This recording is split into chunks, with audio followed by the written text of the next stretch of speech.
Hello guys, I'm Felix. I'm usually the guy who tells you funny things about China and its language, its culture, etc. on YouTube. But today I'd like to be a boring guy on YouTube because today I'd like to cover something super important.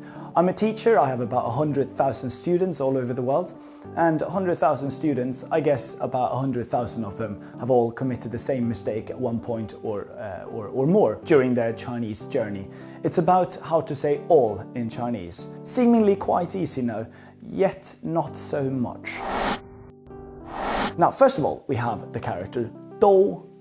It's the first one you always learn, and it's the easiest one because it's just one character, but it's also the most difficult one because it can be combined and used in so many different ways.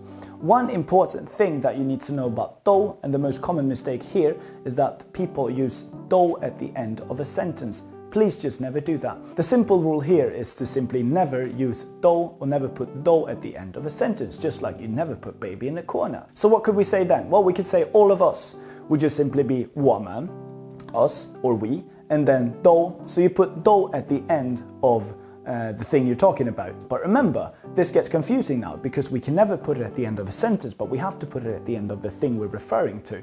So if you say all the sweets, so you would say Swedish people do, or you could say all the pens, pencils or pens, do. Now, if you make that into a subject, so if it's the first part of the sentence, like all of us love all of you, then the all of us part is the beginning of the sentence. So you could just say 我们都, and then 爱你们. We move on to the second way to say all, which would be 全部. 全 meaning completely, 部 just means a part, so it's the complete part. This sort of means everything, but also all. And the main difference here between the 全部 and the 都 is that, well, there are a few things actually. The first thing is that 全部 is a lot easier to use, and it also comes before the subject or the thing that it's referring to. And it can also be used on its own. So there were a few different things about this 全部, and I think we can start by just talking about how we can use it as an independent expression as opposed to using the 都. Because if we go up to someone and say, I want all of it, then we can just point at it and say 全部. Wonderful, and that's it. That actually means I want all of it. Well, it doesn't mean I want, but that's a given. But if you say do, that's not enough actually. The do has to tag along to something, which again brings me back to the point that do is very complicated, whereas 全部 is just super easy, it's just 全部.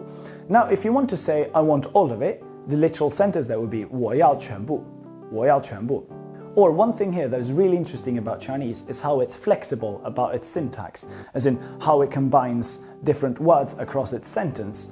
One of the things here is that we don't actually have to put subject, as in I, and then want, verb, and then the object, all. I want all, I want it all. We can actually say I all want. So we can end with a verb.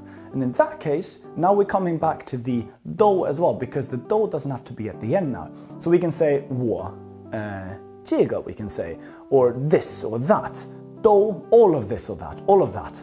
都要, or we can simply say 我都要. Wonderful. But we can also say 我全部都. So now we're combining the 全部 and 都, just emphasizing the little 全部 a little bit more. 我全部都要.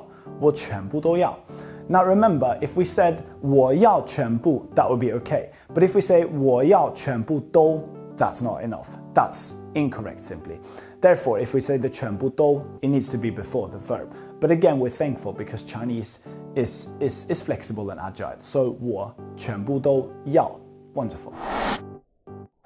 Now we've already covered the two most common words, which is do and 全部, and you can even combine them. Now we still have two more expressions, or two ways to say all or everything, but they're not as common and they're much easier to understand. We have, first of all, 所有. 所有 just means all. You put it right after the thing that you are talking about, just like 全部. So it's actually very similar to 全部and 所有. So thing in Chinese, for instance, is 东西. So then you can say 全部东西, all of the things, or you can say 所有东西. Wonderful. And that's simply how it is used. Now we have another one, which is 一切. And 一切 means everything, but it also sort of talks about the thing as a whole. And it's usually used in expressions like, are you okay? Or how are you doing? Or how have you been lately? Then you can answer with 一切都好.一切都好. As in, it's all good. Note that I added the do as well there, because you can actually always put do at the end of everything you're talking about, even though you're not saying a specific thing, you're just talking about 一切. Okay, so 一切. So we can simply say 我一切好 or 我一切都好 or 一切顺利. It's all going smoothly, smooth sailing simply.